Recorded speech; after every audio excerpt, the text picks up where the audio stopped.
Assalamualaikum warahmatullahi wabarakatuh. Di sini kita akan mempresentasikan tentang model implementasi ajaran Islam dalam kehidupan sehari-hari. Assalamualaikum warahmatullahi wabarakatuh. Di sini saya akan menjelaskan tentang pengertian pribadi Islami. Pribadi Muslim merupakan pribadi yang jiwanya dilandasi keimanan, dihiasi akhlak yang mulia, dan mampu merealisasi keimanannya tersebut dalam bentuk amal salih untuk kemaslahatan bersama. Inilah yang menjadi cita-cita ideal setiap Muslim sebagai bentuk realisasi ajaran Islam, yakni rahmatan lil alamin. Berangkat dari pribadi Muslim, maka cita-cita untuk mewujudkan masyarakat Islami dalam negara yang adil dan sejahtera dapat terrealisasi. Dengan demikian, dalam konteks kehidupan berbangsa dan bernegara, pribadi Muslim dapat berperan aktif dalam membangun negara dan pemerintahan yang memperjuangkan cita-cita Islam. Kedua, dimensi pribadi Islami. Pemahaman dimensi dalam penelitian ini menggambarkan suatu ruang wacana yang melingkupi elemen kepribadian Qur'ani. Dimensi kepribadian Qur'ani, penelitian ini berarti ukuran sejauh mana Ummi Aminah mengaplikasikan elemen kepribadian Qur'ani dalam kehidupan. Yang ketiga, karakteristik pribadi Islami. 1. Alimul akidah, akidah yang bersih. 2. Sahihul ibadah, ibadah yang benar. 3. Matinul quluk, akhlak yang kokoh. 4. Kuwiyul jismi, kekuatan jasmani. 5. Musaqqaful fikri, intelek dalam berpikir. 6. Mujahadatul linafsihi, berjuang melawan hawa nafsu. 7. Harisun ala waktihi, pandai menjaga waktu. 8. Munazzahnum fi syuhnihi, teratur dalam suatu urusan. 9. Qadirun ala kasbi, memiliki kemampuan usaha sendiri atau mandiri. Dan 10. Nafi'un li khairihi, bermanfaat bagi orang lain. Assalamualaikum warahmatullahi wabarakatuh. Saya Anissa Nur Atika dari kelas 1A PGSD. Di sini saya akan melanjutkan penjelasan dari Putri Asyifa mengenai model implementasi ajaran Islam dalam kehidupan sehari-hari. Di sini saya akan menjelaskan keluarga Islami. Pengertian keluarga Islami. Dalam Islam, keluarga memiliki sebuah arti penting di mana keluarga merupakan bagian dari masyarakat Islam, dan dalam keluargalah seseorang belajar mengenal Islam sejak kecil. Yang pertama, dibangun dengan pondasi pernikahan syar'i. Keluarga dalam Islam merupakan rumah tangga yang dibangun dari suatu pernikahan antara seorang pria dan wanita yang dilaksanakan sesuai syariat agama Islam yang memenuhi syarat pernikahan dan rukun nikah yang ada. Pernikahan juga awal membangun rumah tangga Islam dari keluarga sakinah, mawadah, warahmah. Adapun hal ini disebutkan dalam firman Allah Subhanahu wa taala berikut ini. A'udzu billahi minasyaitonir rajim. Bismillahirrahmanirrahim. Wa min ayatihi an khalaqa lakum min anfusikum azwajan litashkunu ilaiha wa ja'ala bainakum mawaddatan wa rahmah. Inna fi zalika laayatil liqaumi yattafakkarun, yang artinya, dan di antara tanda-tanda kebesarannya ialah Dia menciptakan pasangan-pasangan untukmu dari jenismu sendiri, agar kamu cenderung dan merasa tentram kepadanya, dan Dia menjadikan di antaramu rasa kasih sayang. Sungguh, pada yang demikian itu benar-benar terdapat tanda-tanda kebesaran Allah bagi kamu yang berpikir. Quran Surat Ar-Rum ayat 21. Yang kedua, keharmonisan dalam rumah tangga. Memiliki keluarga yang harmonis dan sesuai dengan ajaran agama Islam adalah dambaan setiap muslim, dan untuk mewujudkannya ada beberapa cara menjaga keharmonisan dalam rumah tangga tersebut. Keluarga sakinah, mawadah, dan warahmah, yang berarti keluarga yang penuh kasih sayang, cinta, dan ketentraman dibangun di atas nilai-nilai Islam dan berawal dari pernikahan yang hanya mengharap ridha Allah Subhanahu wa taala. Dalam Al-Qur'an Allah Subhanahu wa taala berfirman, A'udzu billahi minasyaitonir rajim. Bismillahirrahmanirrahim. Walladzina yaquluna rabbana hab lana min azwajina wa dzurriyyatina qurrata a'yunin wa aj'alna lil muttaqina imama. Yang artinya, dan orang-orang yang berkata, ya Tuhan kami, anugerahkanlah kepada kami istri-istri kami dan keturunan kami sebagai penyenang hati kami, dan jadikanlah kami imam bagi orang-orang yang bertakwa. Quran Surat Al-Furqan ayat 74. Yang kedua, kita bahas tentang dimensi keluarga Islami.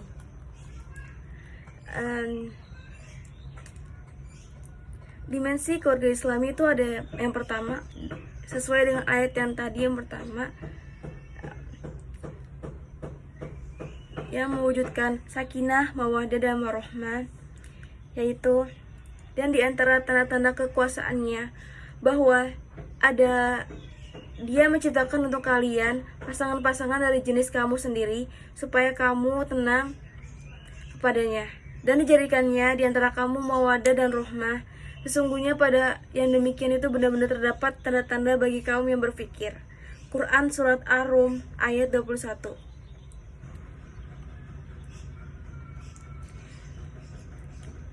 Dimensi sakinah, kata azwaj atau berpasangan dinamai juga nikah, yang berarti penyatuan rohani dan jasmani.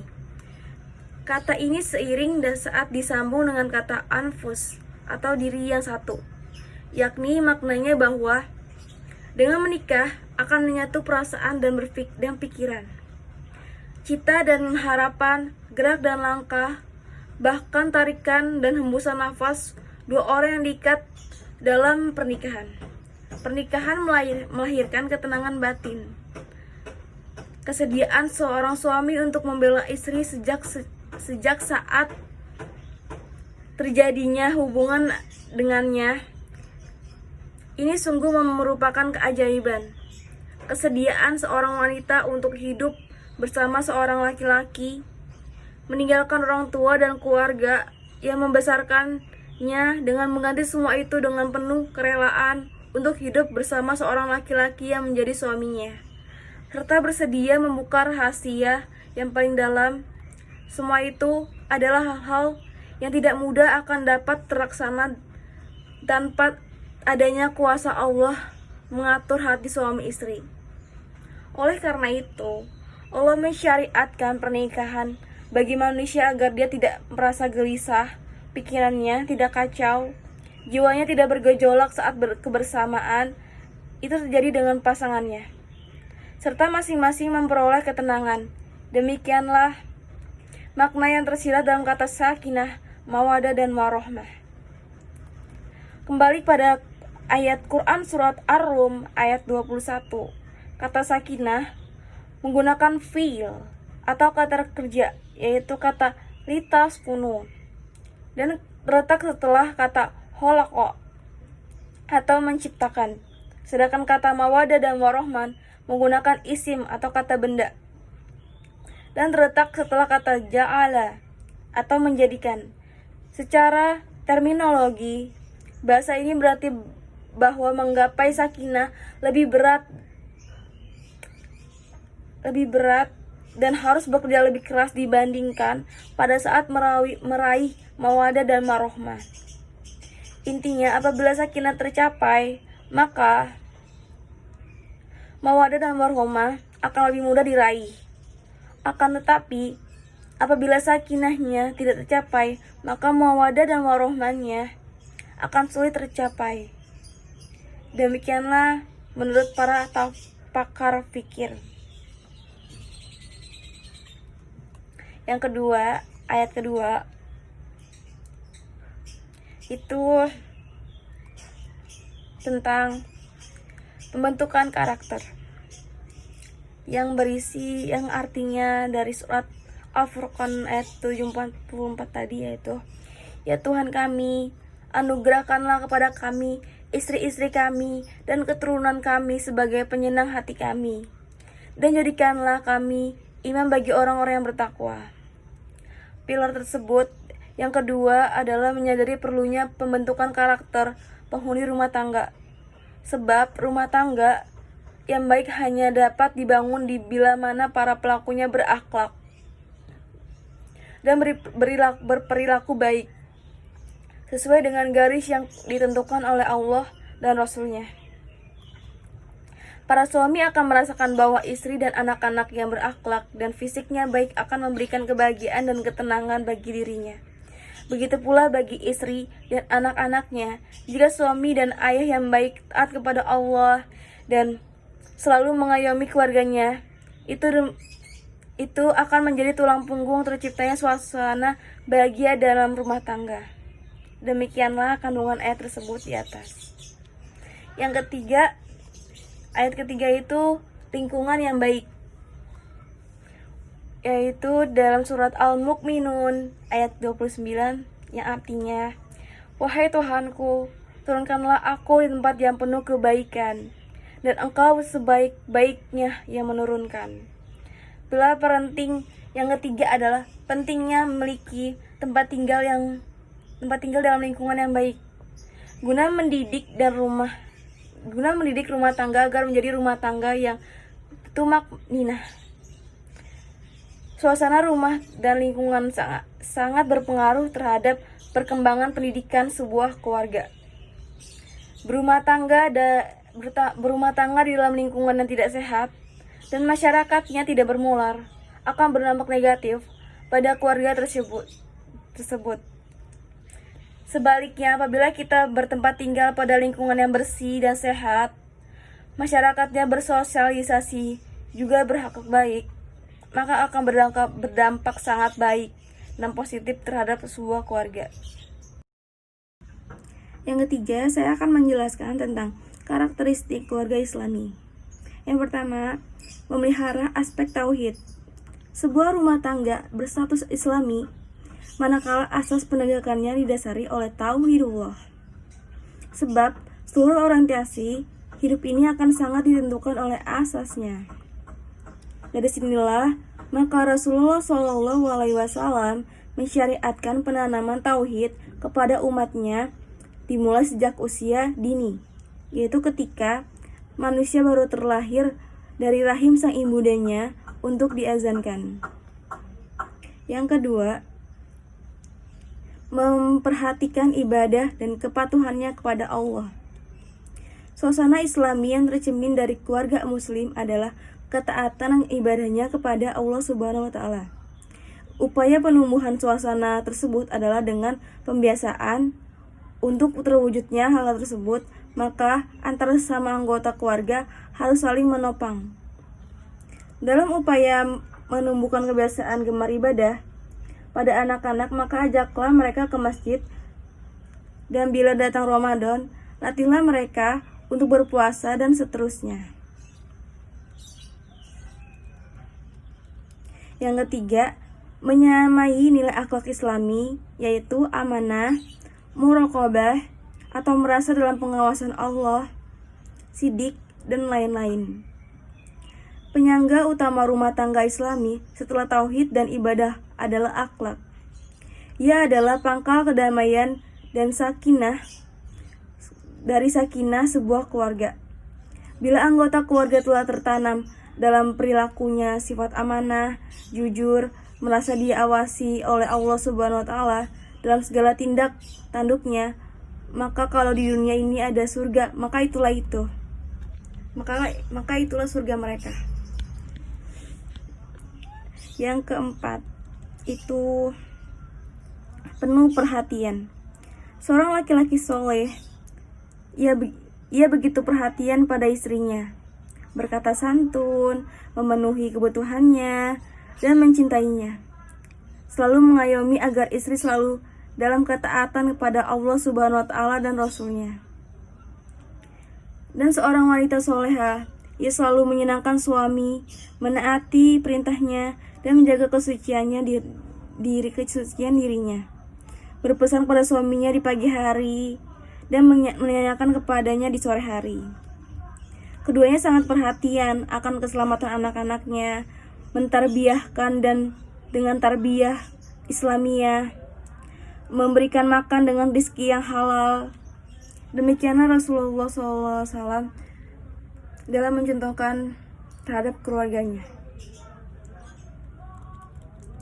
Yang kelima, penuh perhatian dan bersemangat dalam berpartisipasi memenuhi kewajiban-kewajiban dakwah dan merasa mulia dengan dakwah.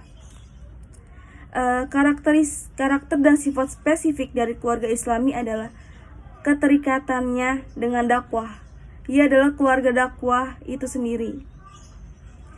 Cukup bagi kita melihat rumah tangga Rasulullah SAW dan Khulafaur Rasyidin. Setiap ada dari rumah pembesar Islam ini saling berkompetisi, ingin berbuat yang terbaik untuk Islam. Dengarkan apa yang dikatakan oleh Abu Bakar yang begitu bangganya dengan dakwah Islam ini di tengah menurunnya moralitas sahabat sepeninggal Rasulullah SAW.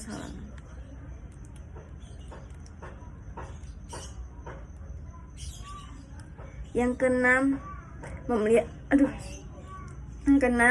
memelihara ajaran Islam dalam setiap urusan rumah tangga, seperti pakaian, makanan, minuman, tidur, bangun, zikir, dan aktivitas lainnya.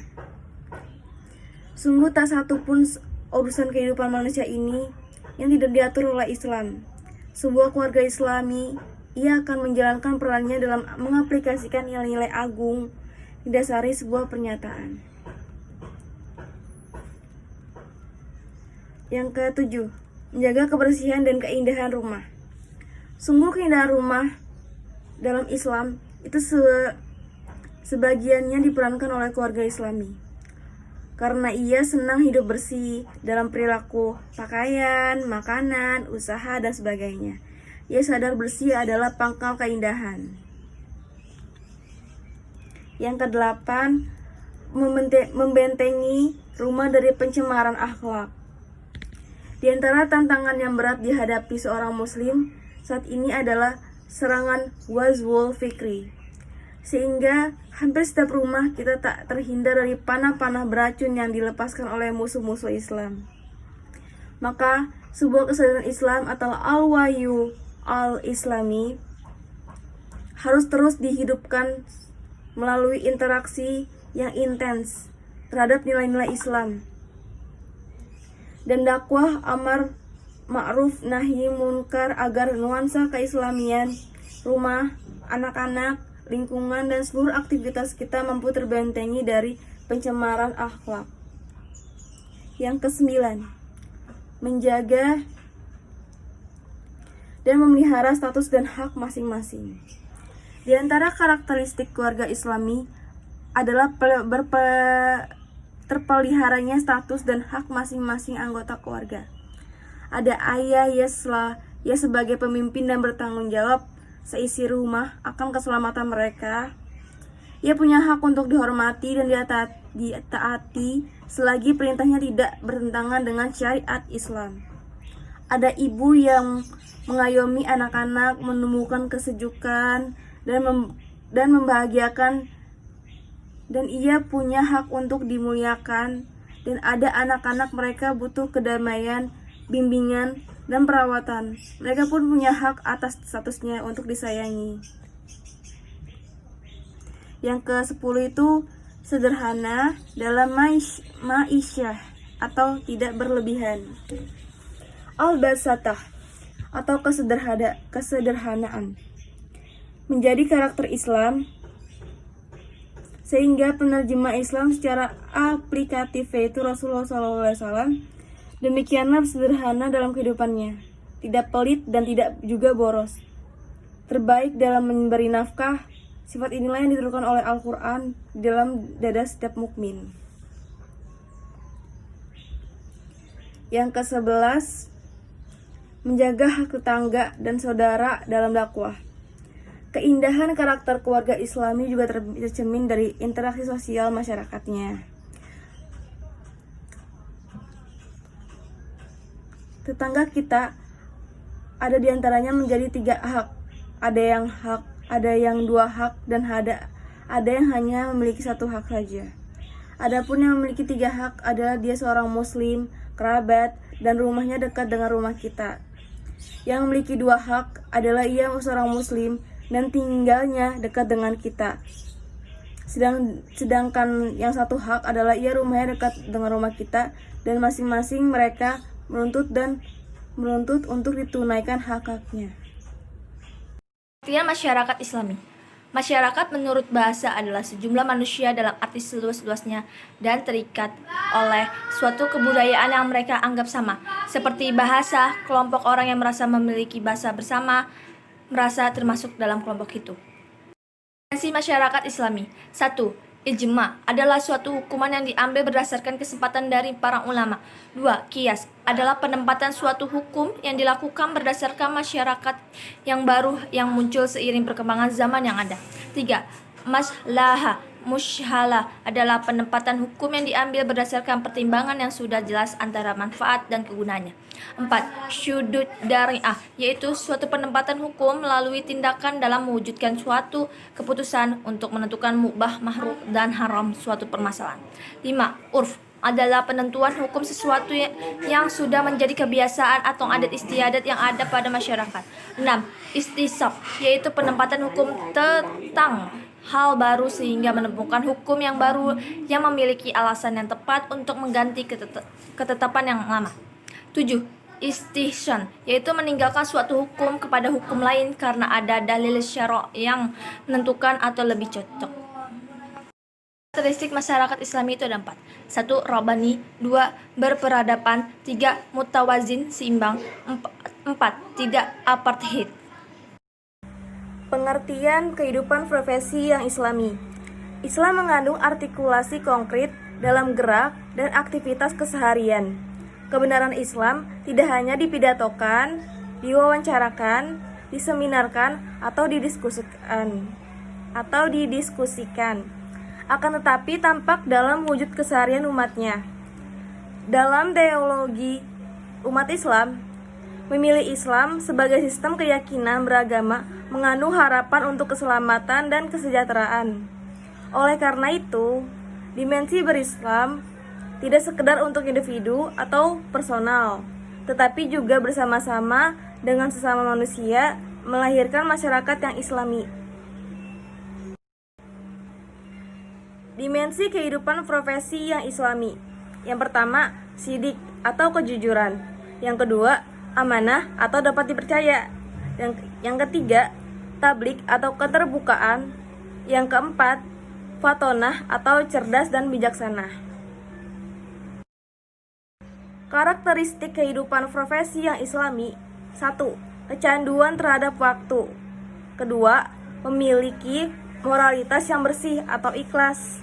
Yang ketiga, kecanduan kejujuran. Yang keempat, memiliki komitmen. Yang kelima, istiqomah. Sekian penjelasan dari materi yang kami telah terangkan. Terima kasih, semoga bermanfaat. Maaf apabila ada kekurangan karena kesempurnaan hanya milik Allah Subhanahu wa taala. Terima kasih. Wassalamualaikum warahmatullahi wabarakatuh.